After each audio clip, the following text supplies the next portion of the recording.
പാലക്കാട് അട്ടപ്പാടിയിൽ മലമ്പാമ്പുമായി യുവാവിന്റെ അഭ്യാസം. മലമ്പാമ്പിനെ കഴുത്തിലിട്ടാണ് യുവാവിന്റെ അഭ്യാസം. ഒരാഴ്ച മുൻപത്തെ ദൃശ്യങ്ങളാണ് പുറത്തു വന്നിരിക്കുന്നത്.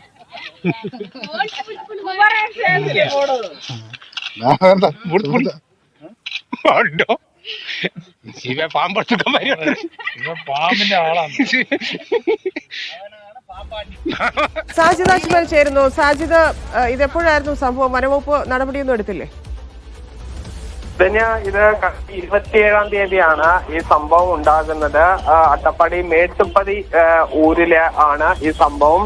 ഈ വനം വകുപ്പിന് ഈ ഊരിൽ മലമ്പാമ്പിനെ പിടിച്ചിട്ടുണ്ട് എന്ന വിവരമാണ് ലഭിക്കുന്നത്. ഈ മലമ്പാമ്പിനെ ഈ കണ്ടു എന്ന വിവരത്തിന്റെ അടിസ്ഥാനത്തിൽ പോകും. ഇതിനെ പിടികൂടാനുള്ള സാമഗ്രികളും മറ്റുമായാണ് വനം വകുപ്പ് ഉദ്യോഗസ്ഥർ പോയത്. പക്ഷെ ആ സമയത്ത് കാണുന്നത് ഈ യുവാവ് കഴുത്തിൽ മലമ്പാമ്പിനെ ഇട്ട് ഈ ദൃശ്യങ്ങൾ എടുക്കുന്നതാണ്. ഈ വനം വകുപ്പ് ഉദ്യോഗസ്ഥർ മലമ്പാമ്പിനെ ചോദിച്ചും ഈ യുവാവ് ഈ മലമ്പാമ്പിനെ കൈമാറുകയും ചെയ്തു. എന്തായാലും ഈ ദൃശ്യങ്ങൾ ദിവസങ്ങൾക്ക് ശേഷമാണ് ഇപ്പോൾ പുറത്തു വന്നിരിക്കുന്നത്. വനം വകുപ്പ് ഈ തുടർ നടപടികളിലേക്കോ കേസിലേക്കോ മറ്റൊന്നും ഇതുവരെ പോയിട്ടില്ല.